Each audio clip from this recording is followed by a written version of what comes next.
तीसरी लहर पसार चुकी है पांव।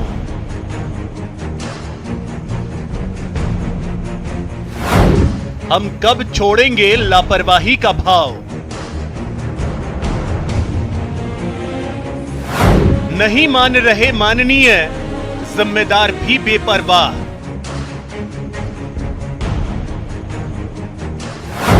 जान बचाने को टीका है जरूरी।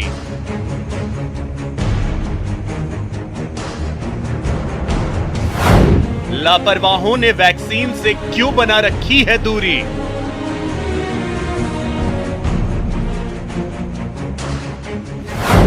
प्रिकॉशन डोज से बचेगी जान।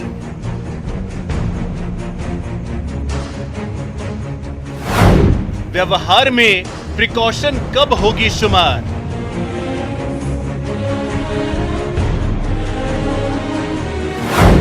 डरना जरूरी है। नमस्कार, बहुत स्वागत है आपका। प्राइम डिबेट देख रहे हैं आप, आपके साथ मैं जेपी शर्मा। इस बहस का जो शीर्षक है उससे भ्रमित मत होइए। डरना ओमिक्रॉन से नहीं बल्कि उन लापरवाहियों से है जो शासन की और स्वास्थ्य एजेंसियों की लाख चेतावनियों के बावजूद अभी भी दिखाई दे रही हैं। कोविड के दौर में तोते की तरह 2 गज दूरी, मास्क जरूरी की बात रटाई गई, लेकिन ये बातें व्यवहार में उस तरह नहीं दिखती जैसे दिखनी चाहिए या चाहिए थी। दूसरी लहर का खौफनाक मंजर हमने देखा है। कैसे हजारों लोगों ने अपनी जान गंवाई, कैसे जिंदगी ठहर सी गई और कैसे उद्योग धंधे चौपट होने के कगार पर पहुंच गए थे। अब तीसरी लहर में चूंकि वैक्सीन की ढाल हमारे हाथ में है और शासन प्रशासन किसी भी स्थिति से के लिए तैयार भी है, तो चिंता कम है। लेकिन हमें क्या क्या करना चाहिए कि हमें दूसरी लहर जैसे हालात से रूबरू ना होना पड़े। आज इस पर बात होगी प्राइम डिबेट में इन सवालों के जरिए कि क्या लोगों की बेपरवाही तीसरी लहर को जानलेवा बनाएगी? हम खतरे की जद में हैं, फिर भी लापरवाही का कारण क्या? और उद्योग व्यापार को तीसरी लहर के असर से बचाने के लिए क्या होना चाहिए, क्या किया जाना चाहिए?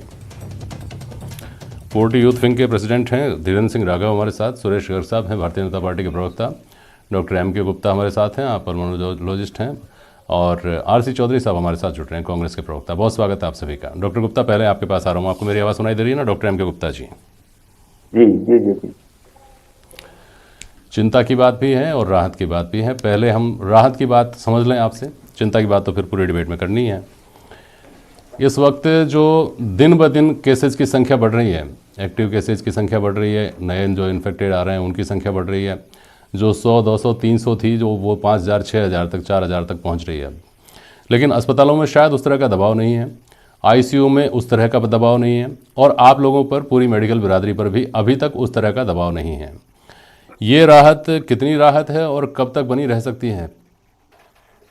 गुप्ता जी देखिए, जो अभी जो तीसरी लहर है, आपने देखा कि इसमें जो अपना वायरस है, ओमिक्रॉन जो वेरिएंट है, ये एक अपना डेल्टा के बाद का वेरिएंट है। इसकी जो इन्फेक्टिविटी है वो बहुत ज्यादा है, यानी संक्रामक जो दर है इसकी बहुत ज्यादा है, जो पहले डेल्टा से 4 से 5 गुना ज्यादा है। लेकिन इसकी सीवियरिटी, इसकी जो सीवियरिटी है वो कम है। तो आपने देखा कि कितने केस बढ़ने के बाद भी अभी ऐसा प्रतीत नहीं होता कहीं पे भी कि मेडिकल में कहीं दबाव है या कहीं पे हफड़ा तफड़ी हो रही है, क्योंकि इसमें जो पेशेंट है वो 3 से 4 दिन में स्वतः ठीक हो जाता है, अगर वो अपना मेंटेन रखता है, हाइजीन को, हाइड्रेशन प्रॉपर रखता है, और बुखार और उनके लिए कभी जो डॉक्टर प्रिस्क्राइब करता है वो मेडिसिन लेके रेस्ट कर लेता है, तो वो स्वतः ठीक हो रहा है। तो इस वेरिएंट की सबसे बात यह कि इसकी सीवियरिटी कम है, ये बहुत ज्यादा लंग्स को इफेक्ट नहीं कर रहा है, लंग्स के अंदर नहीं जा रहा, जिस वजह से हमें कोई एडमिशन की जरूरत नहीं पड़ रही है, हॉस्पिटलाइजेशन की जरूरत नहीं पड़ रही है, और आईसीयू का भी बहुत ही कम मात्रा में जरूरत पड़ती है। तो ये सबसे राहत की बात यह है कि इसकी जो सीवियरिटी है वो डेल्टा वेरिएंट की तुलना में काफी कम है, लेकिन इन्फेक्टिविटी बहुत ज्यादा है, यानी कि बहुत ही जल्दी जल्दी ये दूसरों में फैलता है। अगर आपके किसी घर में एक सदस्य को हो गया तो आप मान के चले कि 4-5 सदस्यों को कर ही देगा उस घर में। तो हमको इसमें एक ही चीज का ध्यान रखना है कि अगर हमें किसी को भी सिम्टम है, पहला सिम्टम आते ही हम ये नहीं सोचे कि ये सर्दी जुकाम की वजह से है, हमको यही सस्पेक्ट करना चाहिए कि ये कोविड हो सकता है, और हमको तुरंत अपने आप को अलग करना है ताकि हम दूसरों को बचा सके, अपने घर के अन्य सदस्यों को बचा सके।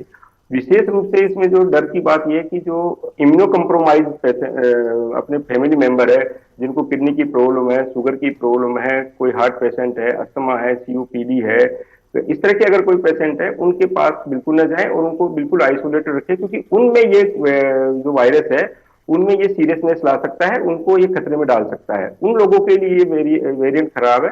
आम जो इम्यूनो कॉम्पिटेंट लोग हैं, जिनकी इम्यूनिटी अच्छी है, उनमें ये वायरस ज्यादा प्रभाव नहीं डालता, ये स्वतः ही चला जाता है। गुप्ता साहब, जो आपने कहा कि जो इम्यूनो कॉम्पिटेंट आदमी है उसके लिए ज़्यादा खतरनाक नहीं है, ये हाल फिलहाल की बात है ना। कहते हैं कि ओमिक्रॉन अपना जो अगर ये म्यूटेट हो गया और फिर किसी घातक स्वरूप में आ गया, तो आज जो स्थिति दिखाई दे रही है कि इन्फेक्टेड तो हज़ारों हैं लेकिन हॉस्पिटल 100 भी नहीं पहुंच रहे, ये स्थितियां बदल सकती हैं। क्या ये बात सही है? और अगर ऐसा है तो क्या ऐसा पहले कहीं हुआ है? जिन देशों से ओमिक्रॉन आने की बात है उन देशों में क्या इस तरह की चीज़ें सामने आई हैं? नहीं, देखिए जेपी जी, ऐसा है कि जो वेरिएंट होता है, ये समय आपने देखा होगा कि एक वायरस की खास एक एंटीजन ड्रिप होता है, एक एंटीजन शिफ्ट होता है। ड्रिप का मतलब होता है कि वो अपने जीन्स में थोड़े से अपने चेंजेस कर लेता है, म्यूटेशन हो जाते हैं, फिर उसका प्रकार बदल जाता है। जो ओमिक्रॉन है, जिसको हमने ओमिक्रॉन नाम दिया है, इसमें जो स्पाइक में जो प्रोटीन में जो चेंजेस हुए हैं, उसकी वजह से ये थोड़ा सा डेल्टा से अलग है। लेकिन अभी हम एक चीज की ये बता सकते हैं कि अभी हमारी जो बॉडी में इम्यूनिटी है, जो अभी पहली लहर आई, दूसरी लहर आई, वैक्सीनेशन हुआ, इस वजह से थोड़ा सा इम्यूनिटी डेवलप हुई है, तो ये वायरस नोजल और म्यूकोजा तक ही रह जाता है। ऐसे क्या ये लंग्स में नहीं जा पाएगा। अगर ये अपना म्यूटेशन करता भी है, अगर चेंज भी करता है, तो ऐसी संभावना है कि बहुत ज्यादा खतरनाक नहीं होगा, ये हमारी बॉडी को ज्यादा नुकसान नहीं पहुंचाएगा। उसका कारण ये कि हमारी बॉडी के अंदर एंटीबॉडी बन चुकी होती है, या तो इन्फेक्शन की वजह से बनी है, और जो हमने हमारा जो इम्यूनाइजेशन हुआ है उसकी वजह से, ये एंटीबॉडी बनने की वजह से ये हमें ज्यादा परेशान नहीं करेगा। लेकिन ऐसा बिल्कुल नहीं कह सकते, या कहना बहुत जल्दी होगा कि ये सीरियस नहीं हो सकता। अगर इसने बहुत ज्यादा अपना चेंज कर लिया और पूरी तरह से चेंज होगा आ गया, जिसको हम एंटीजन शिफ्ट कहते हैं, तो फिर ये पूरी तरह से चेंज होगा तो हमारी कोई भी एंटीबॉडी काम नहीं करेगी। उस स्थिति में ये खराब स्थिति पैदा कर सकता है और हमें सीरियस बना सकता है। ठीक है, मैं वापस आऊँगा डॉक्टर साहब आपके पास अभी। और अभी तो राहत की बात हुई, अब चिंता की बात पर आऊँगा, लेकिन उससे पहले उद्योग व्यापार जगत किस तरह से चिंतित है, शासन प्रशासन किस तरह चिंतित है, और कांग्रेस और भाजपा एक दूसरे की चिंता किस तरह से कर रहे हैं, उस पर बात कर लें। धीरेन्द्र राघव के पास जा रहा हूँ पहले जी। पिछली जो 2 लहर थी धीरेन्द्र राघव, पहली लहर में तो खैर कोरोना क्या है कैसा है हमने समझा ही था, दूसरी लहर में उसके दुष्परिणाम भोगे, उसका खतरा हम लोगों ने 2-4 उससे हुए, और उद्योग व्यापार जगत चौपट होने जैसी स्थिति में आ गया। अब कम से कम हमारे पास पहली बात तो तजुर्बा है, 2 जो लहर हैं उनसे हम गुजर चुके हैं। दूसरी बात, वैक्सीन करीब करीब सब लोगों को लग चुकी है, सब जागरूक लोगों को लग चुकी है। तीसरी बात, शासन प्रशासन की तैयारियां भी हैं। उद्योग व्यापार जगत की किस तरह की तैयारियां हैं कोरोना की तीसरी लहर से डील करने की और अपने आप को खड़ा रखने की? देखिए जेपी शर्मा जी, जब भी सरकार का जो भी आदेश होता है उसको उद्योग व्यापार जगत या हमारे जो फेडरेशन है वो सभी नीचे तक इस गाइडलाइन को पहुंचाने की पूरी प्रयास करते हैं कि भाई इस तरह की गाइडलाइन सरकार की आई है, जिसके आपकी फैक्ट्रियां अगर चलानी है तो वो इस गाइडलाइन के अकॉर्डिंग चलानी है, इतनी कैपेसिटी से चलानी है।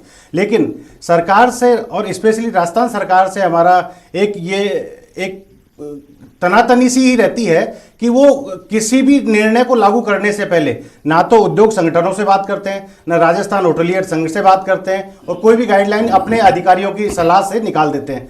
हम ये चाहते हैं राजस्थान सरकार कोई भी प्रोटोकॉल के तहत जो भी पाबंदियां लगाती है उसमें उद्योग और व्यापार जगत को भी शामिल किया जाए, और उनकी सहूलियत के आधार पे, क्योंकि अब 2 हमने ये कोरोना के वेरिएंट देख लिए, तीसरा वेरिएंट के लिए मुझे जैसा लगता है कि सरकार पूर्णतः तैयार है, हमारे हॉस्पिटल, हमारी स्वास्थ्य व्यवस्था पूर्णतः तैयार है, और लोग भी ज्यादा अवेयर हो चुके हैं। तो इसलिए एक साथ जैसे होटलों को बंद कर देना, एक साथ नाइट क्लब बंद कर देना, या फैक्ट्रियों को 50% की गाइडलाइन दे देना, कल से आपके कर्मचारी 50% से रहेंगे, मेरा ये मानना है सरकार वैक्सीनेशन पे, बूस्टर डोज पे ध्यान दे, और व्यापारी संगठनों के साथ बैठ के, और जो गाइडलाइन या जो रोक और पाबंदियां लगाए उनके साथ बैठ के लगाए, जिससे उद्योग और व्यापार जगत जो पिछले 2-3 सालों से लगातार मरता हुआ आ रहा है वो एक सांस ले पाए। ठीक है चौधरी साहब, आपने सुना होगा धीरेन्द्र सिंह राघव को। चौधरी साहब, आपको आवाज आ रही है ना? जी हाँ, तो जो गाइडलाइंस तय होती हैं उसमें उद्योग व्यापार जगत की, वैसे तो आम आदमी की भी, बहुत सारे विशेषज्ञ उसमें रहते हैं आप लोग सरकारी सिस्टम में, लेकिन उसके अलावा उद्योग व्यापार जगत को खास तौर पर उनकी सहूलियत और इस नज़रिए से कि 2 वेव वो ऐसी भोग चुके हैं जिसमें पूरी तरह चौपट हो गए थे, धंधे बर्बाद हो गए थे। इस बार मुख्यमंत्री जी ने पहले जो ही ये कहा, जिस दिन ये कहा कि लॉकडाउन नहीं लगेगा, लोगों ने राहत की सांस ली। हालांकि उन्होंने चेतावनी भी दी, और लोग ये समझा भी जा सकता है कि अगर लापरवाही हुई और हालात अगर बिगड़ते हैं तो लॉकडाउन नहीं लगाना पड़ेगा, लेकिन ये कहना ही अपने आप में लोगों को आश्वस्त कर गया। ये थोड़ा सा और ओपन होना चाहिए, थोड़ा सा और यूँ समझिए कि ये सामूहिक होना चाहिए। चौधरी साहब। जेपी शर्मा जी, निश्चित रूप से आपने और राघव जी ने जो बात कही है, निश्चित रूप से एक संवेदनशील सरकार से अपेक्षा की जाती है और मैं इनकी बात को धन्यवाद देता हूं क्योंकि वो राजस्थान सरकार से इस बात को उम्मीद रखते हैं। लेकिन मैं ये भी कहना चाहूंगा कि हमारे माननीय मुख्यमंत्री ने इतनी संवेदनशीलता के साथ में, चाहे पहली लहर हो चाहे दूसरी लहर हो, 550 से ज्यादा वीसी की और उन वीसी से सभी तरीके की जो संकल्प से उनसे संवाद किया और उसके साथ में संवाद करने के बाद में ही उन्होंने बहुत से निर्णय लिए। अभी जो लेटेस्ट में उन्होंने वीसी की थी उसमें प्रदेश के 2 लाख से ज्यादा लोग जुड़े हुए थे, उसके ऊपर ओपन वीसी की ओपन प्लेटफॉर्म था। माननीय मुख्यमंत्री ने कहा कोई भी नहीं चाहता अपने उद्योग धंधों को, अपने राज्य की इकाइयों को, लोगों के रोजगार को बंद करना, लेकिन लोगों का जीवन सबसे महत्वपूर्ण हो जाता है। आप जानते हैं कि दिल्ली में आज 20% इन्फेक्शन की रेट बढ़ी हुई है, तमिलनाडु लॉकडाउन की तरफ बढ़ रहा है, केरल के अंदर डेथ टोल्स बढ़ रहे हैं। देश के अलग अलग हिस्सों में जो चुनौतियां आ रही है, अगर राजस्थान के अंदर लोग कोविड एप्रोप्रिएट बिहेवियर को अपनी आदत में नहीं लेके आए, अगर हम सब लोग मिलकर इस मुहिम में नई लड़ाई लड़ पाएंगे तो मुझे लगता है ना हम लोगों का जीवन बचा पाएंगे, ना ही हम लोगों को व्यापार बचा पाएंगे। हम सबकी सामूहिक जिम्मेदारी बनती है कि किस प्रकार हम अपने कर्तव्यों का निर्वहन करें, किस प्रकार से हम वैक्सीनेशन के लिए हमारे लोगों को प्रमोट करें, जिसने सेकंड डोज नहीं लिया उसको कहें, जो हमारे सीनियर सिटीजन हैं उसको किस प्रकार से हम बूस्टर प्रिकॉशन डोज दे पाए, हमारे जो बच्चे हैं उनके लिए भी वैक्सीन अवेलेबल है। सेंटर्स पे हमारे हेल्थ वर्कर्स बहुत कड़ी मेहनत कर रहे हैं, एक एक दिन में नए आयाम छू रहे हैं। इसलिए हम सब मिलके, मुझे लगता है कि ऐसी नौबत नहीं आएगी, हम सब मिलके लड़ेंगे, कोरोना को हराएंगे। लेकिन हम किसी एक दूसरे पे छोड़ देंगे तो मुझे लगता है कि ये लड़ाई किसी एक की नहीं है, नहीं, ये सही बात है, ये आदर्श परिस्थितियों की बात है। सही है चौधरी साहब, राजस्थान का कोविड मैनेजमेंट राजस्थान का केंद्र ने भी सराहा था, वो नहीं है बात ये है जो धीरेन्द्र राघव ने कही, बहुत व्यावहारिक बात कही। ये बात सही है कि वीसी ओपन थी और उससे बहुत सारे लोग जुड़े हुए थे, लाखों लोग जुड़े होंगे, उनमें से डायलॉग कितने लोगों से हो पाया वो देखने की बात है। दूसरी बात ये है, पर्टिकुलर इन्होंने कहा कि कुछ चीज़ें ऐसी, जैसे धीरेन्द्र राघव बताएं और तफसील में बताएंगे, कि आप नाइट क्लब अगर बंद करते हैं, आप होटल और रेस्टोरेंट बंद कर देते हैं, आप उसके साथ 8 बजे बाद आप व्यापार को, दुकानों को बंद कर देते हैं। 8 बजे बाद सर्दी में वैसे ही लोग नहीं जाते दुकानों पे। 8 बजे बाद जो व्यापारी 8 बजे दुकान बंद करेगा वो शहर के दूसरे छोर तक पहुँचते पहुँचते उसको 1 घंटा लग जाएगा, उसको रास्ते में पुलिस वाले रोकेंगे, 1 घंटे पहले उसको दुकान बंद करनी पड़ेगी। ये सारी इम्प्रैक्टिकल चीज़ें और बता रहे हैं धीरेन्द्र राघव, बोलिए। जी, मेरा राजस्थान सरकार से एक ये निवेदन है कि एक तरफ तो राजस्थान सरकार इन्वेस्टमेंट राजस्थान के नाम पे इस तरह के फंक्शन करके और उद्योगपतियों को प्रभावित करने का कार्य कर रही है, दूसरी तरफ जो उद्योगपति ऑलरेडी राजस्थान में निवेशक हैं और जिनकी इकाइयाँ चल रही है उनको किसी तरह का एक सहयोग दे, जैसे कोविड के रूप में कोई ऐसा सहयोग दे, जिस तरह के कोई टैक्स माफ किए जाएं या कोई ऐसे सहयोग दिया जाए जिससे व्यापारी जो पिछले 2 लहरों में जो मर गया था, व्यापार व्यवस्था चरमरा गई थी, उसको सपोर्ट दे, न कि नए इन्वेस्टरों को लाने के लिए इन्वेस्टर मीटिंग के नाम पे हजारों करोड़ रुपए के जो खर्चे हो रहे हैं और पूरी प्रशासन उसमें लगा हुआ है, वो भी होना चाहिए। लेकिन साथ में जो व्यापार, उद्योग धंधे, व्यापारी जो ऑलरेडी यहाँ पे स्टेब्लिश है उनको सरकार सहयोग दे। और कोविड का प्रोटोकॉल और उसमें हम सरकार के साथ हैं, हम सरकार से अलग नहीं है। हम भी जानते हैं कि व्यापार से ज्यादा जान जरूरी है, लेकिन जान के साथ व्यापार भी उतना ही जरूरी है राज्य की अर्थव्यवस्था के लिए। ठीक है, तीसरी लहर अभी गनीमत है कि तीसरी लहर में स्थितियां उस तरह की नहीं है जैसी दूसरी लहर में, पहली लहर में थी। सुरेश गर्ग साहब, और इंतजामात हैं, वैक्सीन बन गई है, लोग वैक्सीनेटेड हो गए हैं और अभी तक बहुत चिंता की कोई बात नहीं है। हालांकि चिंता की जानी चाहिए और बेपरवाह नहीं हुआ जाना चाहिए, लापरवाह नहीं हुआ जाना चाहिए। लेकिन सुरेश गर्ग साहब, पिछली बार शिकायत आपको थी कि साहब केंद्र सरकार इसको जो बेहतर से बेहतर तरीका हो सकता है डील कर रही है, लेकिन राज्य सरकारें राजनीति कर रही हैं। इस बार अभी से आपकी पार्टी की तरफ से सरकार पर हमला बोला जाना शुरू हो गया, ये राजनीति नहीं है क्या गर्ग साहब? देखिए, राजनीति की बात नहीं है। आज देश के अंदर 152 करोड़ 90 लाख डोज लग चुकी है, राजस्थान उसमें 9वें स्थान पर है। जब राजस्थान किसी टाइम पे तीसरे नंबर पे हुआ करता था, आज 9वें स्थान पर राजस्थान है। तो कहीं न कहीं, क्योंकि जब डोज चालू हुई थी तब इन्होंने घोषणा की थी राजस्थान सरकार ने कि साहब 31 दिसंबर तक सिंगल डोज 100% लग जाएगी, लेकिन अभी तक सिंगल डोज 100% लगी नहीं है, जबकि इन्होंने 31 दिसंबर तक का घोषणा की थी। और जो ये चीजें आप जो कागजों में ये देते हैं ना कि हमने ये चीज कर दिया और हमने ये चीज कर दिया, जबकि उसकी वास्तविकता परे से है। जैसे आज इनके पास इन्होंने कहता है कि साहब हमने चिरंजीवी योजना लागू कर रखी है राजस्थान के अंदर। चिरंजीवी योजना की जेपी शर्मा जी ये स्थिति है कि राजस्थान के जो टॉप हॉस्पिटल्स है उसमें चिरंजीवी योजना लागू नहीं है। अगर चिरंजीवी योजना में आपने 800 रुपए का प्रीमियम लेके अगर वो चिरंजीवी योजना चालू की है तो हर व्यक्ति की जिसने इंश्योरेंस किया उसको फैसिलिटी अस्पताल में मिलनी चाहिए। लेकिन आज की तारीख में मैं जयपुर के अंदर बता दूं, जयपुर के टॉप 10 हॉस्पिटल से उसके अंदर चिरंजीवी योजना नहीं है। तो मेरा कहने का मतलब ये है कि ये कागजों के अंदर तो बहुत कुछ घोषणाएं कर देते हैं कि हमने ये चीज कर दी है, हमने ये चीज की है, किसानों के ऋण माफ कर दिए, हमने वो चीज कर दी है, लेकिन धरातल पे वो चीज नहीं आती है। इसलिए अब इन्होंने कहा कि साहब हमने तो नाइट कर्फ्यू हटाया ही नहीं। अरे भाई, जब तुमने नाइट कर्फ्यू नहीं हटाया था तो फिर जनता क्यों रात के अंदर घूम रही है? क्यों नहीं? आप आज भी अगर आपको देखा जाए तो सड़कों पर रात को आपको जनता मिल ही जाएगी, कहीं पर भी स्टिकनेस नहीं है। स्टिकनेस नहीं होने की वजह से कोरोना की जो रफ्तार है वो बढ़ती जा रही है। ओमिक्रॉन इतना खतरनाक वेरिएंट है कि उसका जो वो 6 गुना ज्यादा है। हालांकि वो खतरनाक सीरियस नहीं करता है, लेकिन कोरोना के केसेस बढ़ते जा रहे हैं। तो मेरा कहने का मतलब ये है कि जो सख्ती है वो बरतनी चाहिए, जिससे कि कोरोना के केसेस कम आए। और जो ये कागजों में जो दिखावा कर रहे हैं ना कि साहब हमने ये चिरंजीवी योजना लागू कर दिए या हमने इंटरेस्ट की सब्सिडी दे दी है, जबकि रियलिटी में न तो व्यापारी को उससे कोई फायदा हो रहा है। क्योंकि आज आप राजस्थान में कोई भी स्कीम लाते हैं तो उसको धरातल पे लाना चाहिए। एडवर्टाइजमेंट करने से कुछ भी नहीं होता है। आज व्यापारी को कोई फायदा नहीं हो रहा है कि उनको अगर इंटरेस्ट की सब्सिडी मिल रही है या नया इंस्टॉलमेंट मिल रहा है तो उससे है, तो किसी चीज का कोई फायदा नहीं हो रहा है। तो मेरा कहने का मतलब ये है कि आप कोई भी चीज लाए उसको धरातल पर एग्जीक्यूट करें, कागजों से कोई काम नहीं चलेगा। ठीक है, समय चूंकि कम बचा है। चौधरी साहब देखिए, और बातें तो आपकी राजनीतिक हो सकती हैं आपस में, लेकिन एक वैलिड पॉइंट है, जैसे बड़े स्कूल्स किसी को कुछ नहीं समझते, वैसे बड़े हॉस्पिटल भी ये सच्चाई है कि किसी को कुछ नहीं समझते, क्योंकि लाट साहब भर्ती होते हैं वहाँ, उनके खुद के कनेक्शन से इतने स्ट्रांग होते हैं, उनको पता छोटी मोटी अथॉरिटीज़ की कोई परवाह नहीं होती। और ये सच्चाई है कि बड़े हॉस्पिटल्स हैं वो छोटे लोगों को तो कम से कम बाहर से रवाना कर देते हैं। इस पर तो ध्यान दिया ही जाना चाहिए। डॉक्टर एम के गुप्ता, आपके पास एक बार फिर से आ रहा हूँ। डॉक्टर एम के गुप्ता, आपको आवाज़ सुनाई दे रही है ना? यस। हाँ, तो जैसे डॉक्टर साहब हमने जो ये स्लोगन लगे देखते हैं ना, कहीं यहाँ थूकना मना है और इसका इसी तरह से धूम्रपान ना करें, स्वास्थ्य के लिए हानिकारक है, इनका जितना असर पड़ता है आम आदमी पे, उतना ही असर 2 गज दूरी, मास्क है ज़रूरी जैसे नारों का अब रह गया है लोगों पर।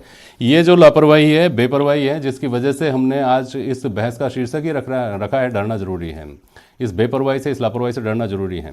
इस मानव व्यवहार को कैसे समझें भाई साहब, और इससे कैसे डील करें? डॉक्टर एम के गुप्ता, शासन प्रशासन की सबसे बड़ी चिंता ही यही है। देखिए जेपी जी, सीधी सी बात है कि हमारा स्वास्थ्य है, हम खुद उसके जिम्मेदार हैं।